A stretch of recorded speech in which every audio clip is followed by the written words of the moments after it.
Hey, I'm Guy. I'm John. It's our YouTube channel. Subscribe to it and give this video a like. Podcast below in the description. Check that out as well. We're sponsored by Tito's Handmade Vodka. #1 vodka in America. Go make yourself a cocktail. Savor responsibly. Seattle Seahawks running the Rams offense. Guess what? Looks sick. Yeah. 4 touchdowns for Russ today. Dwayne Eskridge even got in on the act. He got a couple of carries. They did actually throw him the ball once, but it was more. DK Metcalf and Tyler Lockett combined for 160 yards receiving. Lockett had, there were like 4 incredible catches in the NFL today, and Lockett had one of them. Yeah, it was sweet. And they beat the Colts. Now, I was wrong on a couple of picks. I liked the Jets this week. I liked, who else did I like that was incorrect? Oh, the Patriots. But I also liked the Seahawks. And they looked, sometimes these games they can look weird in. They had their act together this week 1. Yeah, I'm with you. I thought they just felt very complete, tough. Some of the clips I saw, because it was coming back and forth in the red zone channel, like Jamal, they just feel very comfortable with their identity. Yeah. Like their identity is well established. Those two guys on the outside aren't terrifying. They're dominant. Like they're like Hill and Kelsey. You don't shut them out. They're probably one of them at least is going to score. Maybe both of them are. Can you just contain them? Like I bet if you look back historically on how to beat Peyton Manning, Tom Brady, Bill Walsh, Montana, most of the time you're not going to beat them like 17-3. Like you're going to have to win some of the games, 28-24. But can you get key stops? I feel like at any moment when that guy throws the deep ball, those guys are going to catch it. And DK can have these moments, and he did a couple times a day, where it's more than just a vertical play. It's like he kind of looks like T.O. coming across the middle where he like snags the ball. A.J. Brown had a touchdown like that.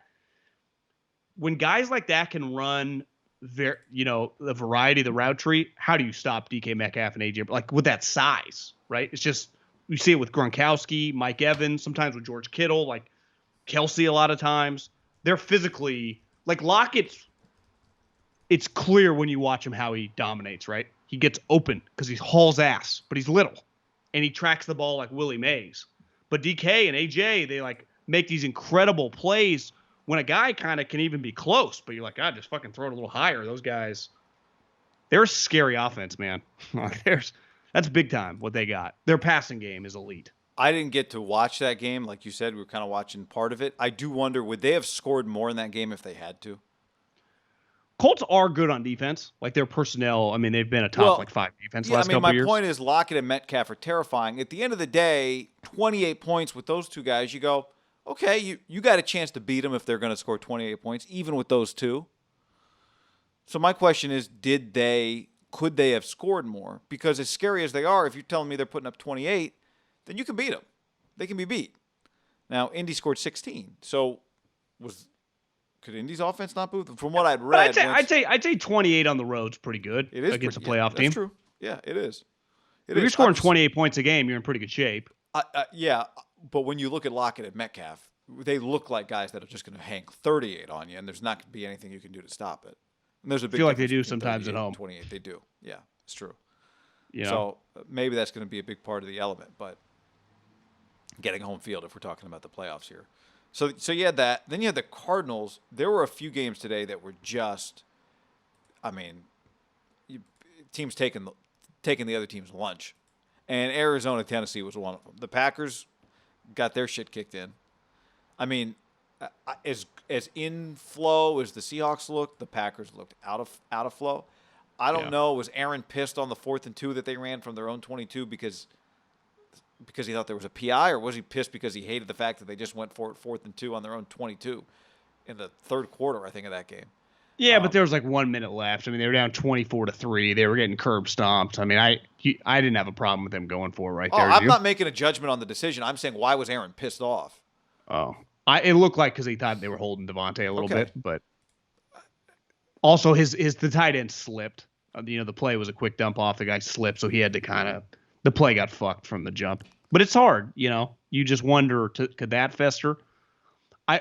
On the Cardinals, I do think they are more equipped early. I sent you just I didn't see the play live. I just saw it tweeted. Clearly, he made the play, and then the TV broadcast showed the behind the line of scrimmage view. And I had a guy DM me that said, I'm watching a game today, and every time they show that view, it's incredible. I can see way more. And you know this. I don't know the answer to this. Why don't they just naturally show that view more? Because you really can't see more of football like on the broadcast when we're just watching as a fan. Because like an NFL coach, they get that, right? But you don't get that as a fan. You get the side view, even though you can't really see that much. Like, why doesn't just NBC, Fox, or CBS just show that view more often? Like, that's how we consume. You mean like on a replay or live? I'm talking about live. Yeah. That's just what we've always done. Yeah, because you can see way more. You can see way more of the play.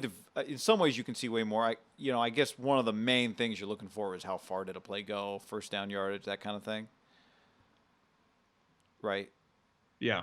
Like it's hard. 8 yards, it's a little harder to tell where. It's harder to tell the path of the football too from behind. I'm with you. If I go to a game, I actually kind of prefer sitting there, depending on how high you sit. Basketball too. I'm not. I don't know. That's an interesting question. Would I prefer to watch a game like that on TV? I don't think I would. It might not be as cool once you watch the whole thing.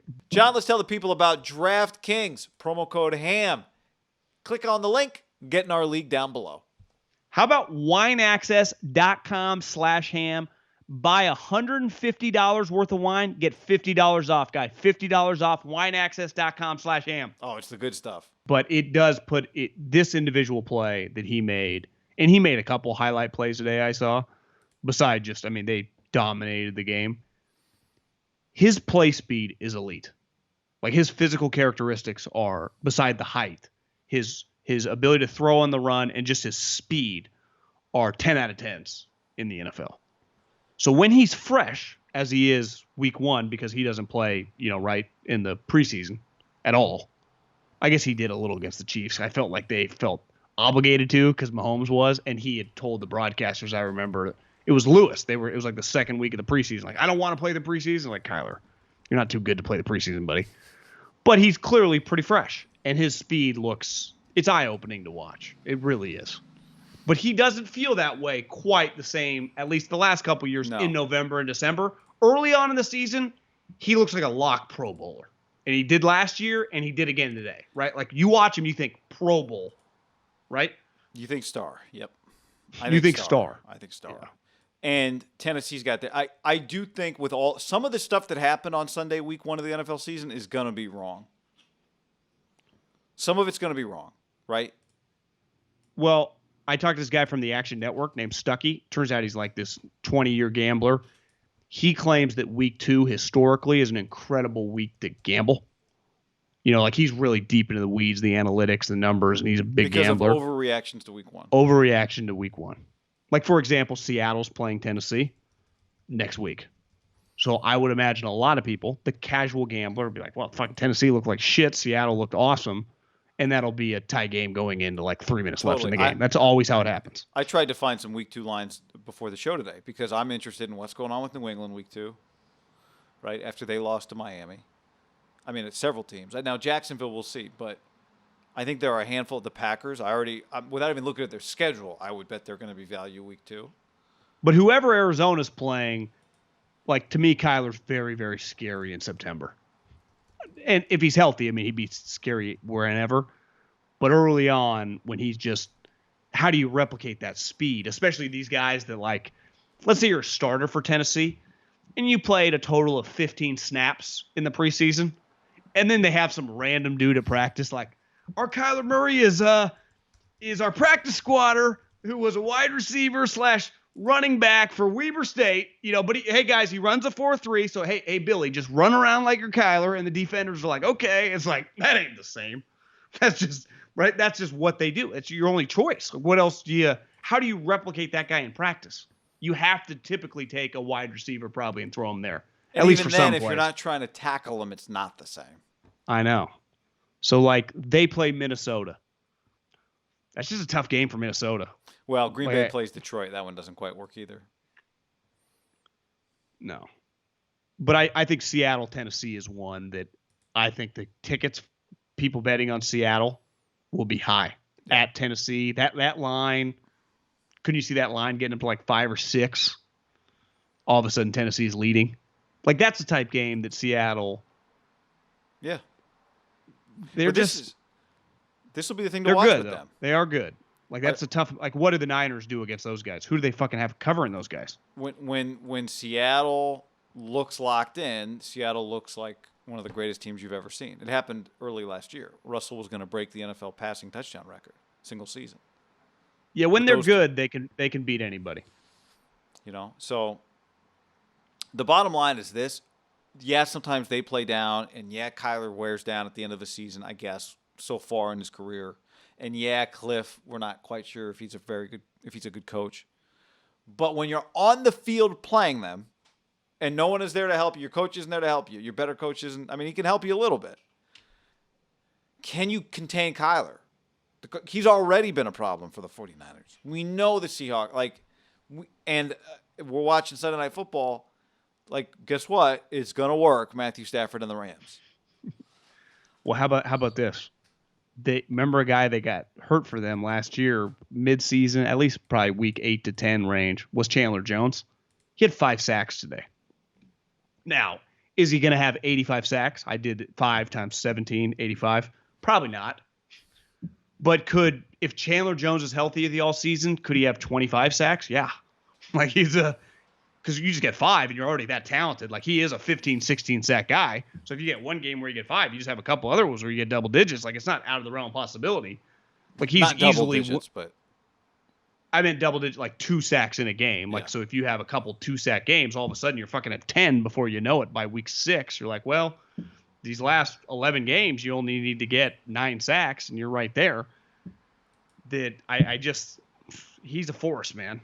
I remember Joe Staley talking about him a couple years ago. He's like, well, this guy is just – that's when they were bad, and he was one of the best players. Bill traded they do have a lot of talent. Their question is just coaching, right? I think Kyler, can he sustain? I think even Isaiah Simmons, there was already been like, is he a bust? He led him in tackles and had a pick. Yeah, he is like 6'4", this roving – I don't even know – he doesn't really have a position, but he just – you feel his presence out there, especially now we're in the single digit. Like, those two teams, here's what I will say. So obviously, Seattle's done it for a long time, and we're watching the Rams do it, and Arizona did it. The high end, when these teams are on, and the Niners do just have to play them a total of 6 times, all 3 of those high end are like they could beat anyone in the league on any game by 15, 20 points, right? Yeah, and you typically don't play down in divisional games.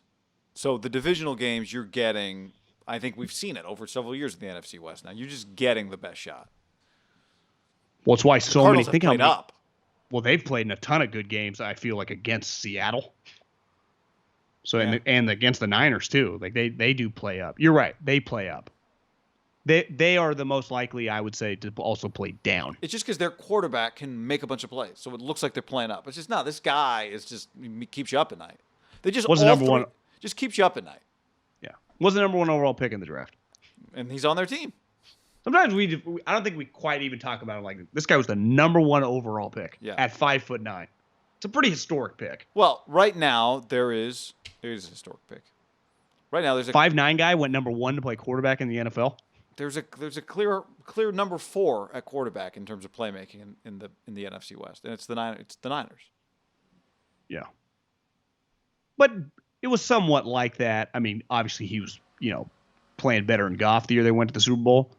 But that year was Kyler's rookie year. And remember, he played him tough in 2019. And obviously Russell was much better in that good Jimmy season in 2019. Like, Jimmy, when they've been good in the past, has never been, viewed as like a top 10 quarterback. Yeah, but they drafted a new guy because they think that's what you need, which is true.